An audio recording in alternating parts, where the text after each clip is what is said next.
Hey guys, FilmCrazyAdam here, and to my subscribers, welcome back to my channel, and to those who've just come across it, welcome, and I hope you stick around. Today, I'm going to be going over Thor Love and Thunder, or Thor 4, in the MCU, and I know it's about 2 to 3 weeks after the fact, but I'm just getting back into reviewing, and I thought it would be a great movie to start off reviewing. It's definitely a big one, I think, that deserves to be reviewed. If for no other reason, I've been asked to review it.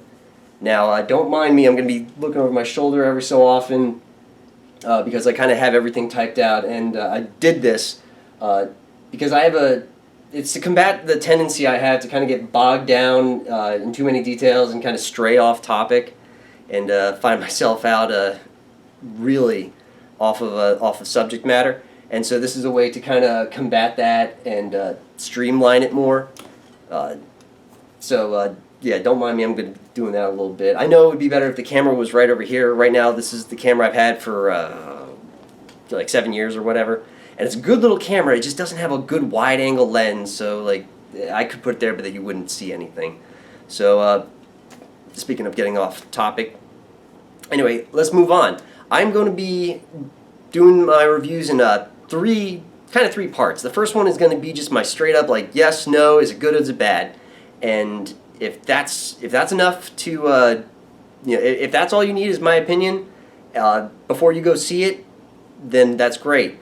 But be warned, because my second part of the review will be me going into the synopsis, and I'll warn you beforehand, but I'll tell you right now also that I will be going into spoilers. Like, I'm going into full coverage of the synopsis. So, be warned that if you don't want spoilers and you just want my opinion, take it at the beginning and go see the movie before coming back to listen to my review. After the synopsis, I'm going to kind of itemize and explain my overall opinion of the movie. Like, how did I come to my review, my opinion of the movie, and maybe some other thoughts. But anyway, let's start this. So, Thor Love and Thunder, Thor 4. I should have looked this up. Like the 25th movie or something, the 26th movie or something in the Marvel Cinematic Universe. Was it a good movie? No, this was not a good movie. Was it, no, it was a bad movie. I thought it was stupid. I really thought it was stupid. I had so many questions after watching that movie, during the movie, and then watching the movie, and I just overall thought it was a bad movie. So that's my review. That's my straight-up review. I thought it was stupid. I thought it was bad. I wouldn't recommend going to see this. I wouldn't recommend seeing any movie in the MCU after Endgame, except for Spider-Man No Way Home. Was that the one? Yeah. Except for No Way Home. That's the only good movie since Endgame in the MCU. That's the only good anything in the MCU, including TV shows, since Endgame. But you know, that's another discussion another day. So now I'm going to get into the synopsis of this, and for this I actually typed it all out. So, you know, watch these images of Thor 4, the trailer, and images from Thor 4 while I read my review of it. So we start off in just some desert somewhere, someplace in the universe, with Gorr, played by Christian Bale, and his daughter just lying in the middle of a desolate wasteland. Already I have a ton of questions, and it isn't going to get any better from here, but we'll get to that. Gorr's daughter dies, and he wanders off, eventually finding an oasis, where he just so happens to find the god that he worships, that just so happened to be celebrating the fact that he just so happened to kill the guy with this god-slaying sword called the Necro Sword, a weapon that can kill any god instantly. Gorr's god is Dick, and laughs in his face when Gorr says, yeah, I've had a rough day. So Gorr's like, you and all gods everywhere. And with the help of the Necro Sword, he kills his god and goes off to kill all gods everywhere. You know, since this god was a dick, then all gods are dicks, and they all deserve to die, right? Makes sense to me. Meanwhile, Thor is no longer fat, and after hearing a distress signal from his friend Sif, drops the Guardians like third-period French and runs off to rescue her. He finds her, and she tells him that Gorr's next target is New Asgard, so Thor heads back to Earth. Meanwhile, Jane Foster, Thor's ex-girlfriend, played by Natalie Portman, has stage 4 cancer, which evidently is a really funny thing because they make a bunch of jokes about it. Jane reads in a book that Thor's hammer Mjolnir might possibly, could be, maybe have healing properties, so she decides to go see it in New Asgard. Thor, I guess, took the scenic route home because it takes him at least a couple days to get home. Why do I say this? Well, because Jane Foster has time to buy a plane ticket, drive to the airport, fly all the way to Europe where New Asgard is, drive from wherever the airport is out to wherever New Asgard is, because it's out in the boonies on like cliffs somewhere near the ocean, and then waits, of course, for the next morning for the next tour of the historic site to go see the hammer. So it takes like 2 or 3 days for her to get out there, and Thor hasn't gotten back to Earth yet. So I don't know what's taking him so damn long. He's got this magic axe that can make him go anywhere in a couple of seconds, but whatever. Whatever. This is a thing. Just roll with it. Anyway, Thor just so happens to arrive when Gorr starts his attack on New Asgard.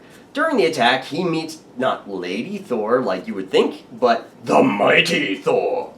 You see, Thor accidentally enchanted his hammer to protect Jane while they were dating, and now for some reason it decided to reassemble and give her the power of Thor. Just go with it. Gorr cancels his attack, but kidnaps a bunch of the Asgardian children and takes them back with him to the Shadow Realm. It's time to do. Which Thor knows because Heimdall's kid is able to talk to Thor telepathically like his father did. Thor tries to follow him with his axe, but for some reason the Bifrost just doesn't go to the Shadow Realm. I don't really remember why he couldn't just follow him, but he can't. So instead, him, Lady Thor, I'm not calling her the Mighty Thor, Valkyrie and Korg come up with the brilliant plan to go to this place called Omnipotent City, which is basically a gods-only club in some realm somewhere to raise an army to fight Gorr. While there, Thor is emasculated by a very fruity Zeus, who tells Thor that they're just gonna hunker down in Omnipotent City and wait for the whole mess to blow over. Thor says, fine, whatever, we don't need an army, we just need your lightning bolt. And Zeus says, you, and we're imprisoning you so that you don't go off and tell Gorr about our gods-only club where we have orgies. And I'm serious about the orgies, that's a thing. Thor's group fights their way out and steals the lightning bolt before heading off to the Shadow Realm. Once there, Jane comes across Gorr's hobo tent and uncovers Gorr's master plan that was so mind-bendingly complex that he had to draw it out. Not write it down, but draw it out on poster board and then just leave it out in the open. His master plan, by the way, is to steal Stormbreaker and warp over to a thing called Eternity. Skip over a bad fight scene with terrible graphics, Gorr grabs Thor's axe when they try to retreat back to Earth. Now what, you might ask? How is Thor going to rescue the kids and stop Gorr? Evidently, Thor can just use Zeus's lightning bolt to just teleport wherever, because that's a thing. Just go with it. But before he goes to stop Gorr, he has to spend a few hours with Jane in the hospital because it seems that using the hammer is killing her. If she uses it one more time, it'll kill her straight up. Thor then leaves alone to stop Gorr since everyone else has sustained some kind of damage. So we went from getting an army of gods to just getting a few of us together to just one guy with one single weapon against a guy that has an instant kill move and an infinite number of shadow beasts. God, this movie. Anyway, Thor arrives in the Shadow Realm just in time to rescue the kids from being squishified. He then imbues all the children with the power of Thor. Because, you know, that's a thing that he can do. Just go with it. So while these children take care of the Shadow Beasts, Thor fights against Gorr and is about to lose when, at the last second, he's saved by a strong, independent woman. Yes! Jane Foster shows up by... She just does! She just... And she's there! She just appears. No Bifrost, no lightning bolt, she's just there and saves Thor's ass. Not only that, but she destroys the Necrosword and then delivers the finishing blow to mortally wound Gorr. That's right, Thor doesn't even beat the bad guy in his own movie. In fact, he didn't do that in his last movie either. Even so, the three of them are sucked into Eternity's realm where Thor runs up to Gorr and delivers a Steven Seagal neck snap to save the day and... Oh wait, no he doesn't. Instead of stopping him, he just hangs back and lets Gorr get within touching distance of Eternity, which is all he needs to do to have his wish granted. Yeah, Eternity grants wishes if you can just touch him. Whatever. Just go with it. His wish, by the way, is just to kill all the gods. That's what he's been going for since the beginning of this movie. He just wants to kill all the gods. But before he can do this, Thor tackles him and delivers a Steven Seagal neck snap and... Oh wait, I'm sorry. No he doesn't. Thor instead just gives a speech of love and friendship and suggests Gorr wish his daughter back instead of killing all the gods before shrugging and going to be with Jane as she dies. Gorr then says, "You know what? You're right, Thor! I should do that!" And he does. He wishes his daughter back. And then he dies like 2 seconds later before dumping his daughter into Thor's care. And Thor's like, "Yeah, I'll take care of your daughter." And there you have it. Thor Love and Thunder in a nutshell. So why was it a bad movie? Why do I say it was a bad movie? Well, aside from the numerous plot holes, the canonical inconsistencies between the movies, the subpar acting, and the numerous examples of bad CGI in this movie, oh, and the rushed story, besides all that, well, it's because this movie just doesn't fit in with the rest of the MCU. Taika Waititi, the director, and the guy who plays Korg, he has a very specific comedic style, and it sort of worked with Thor 3. It was refreshing, and the story, even then, the story had it was a new take. It was a new style. I was like, oh, okay, new flavor, okay, but like the story still had plenty of seriousness and gravitas to it. This movie took his comedy style and just kicked it up to freaking 11 or 20. Okay, Chris Hemsworth is actually quoted as saying that this movie was written by a 7-year-old, and it definitely feels like it was. There's not one single scene in this entire movie that's allowed to be serious, that's allowed to like breathe for more than like 60 seconds at most before there's a joke, sound effect, or pratfall to just undermine the entire atmosphere of whatever scene we're in. The jokes and sound effects and the comedy are so pervasive in this movie that without engaging in hyperbole, I can say that it feels like that this movie was missing a laugh track, like from a 90s sitcom. Like, if you were to input a laugh track in this movie, it would not feel out of place at all.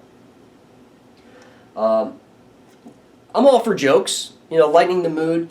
In fact, it's been done masterfully in other Marvel movies. Guys, look, I'd love to keep this up, but I've only got one job here today, and I got to impress Mr. Stark, so I'm really sorry. What? You couldn't have done that earlier? I hate you. I'm all for jokes in a movie and making a scene funny, but when it's that pervasive, like they have these screaming goats that it would have been funny if it was just in the one scene that they were introduced. But these stupid goats, these screaming goats just are all throughout the movie. My God, did they overspend their nickel on these stupid goats. Oh. And also, like, the scene where Jane is diagnosed with cancer, and the entire scene is a joke.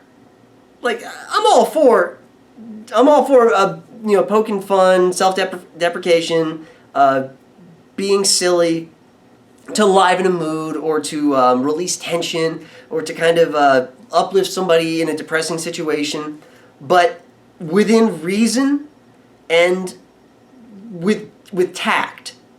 So, like, this entire scene where they're just making fun of stage 4 cancer.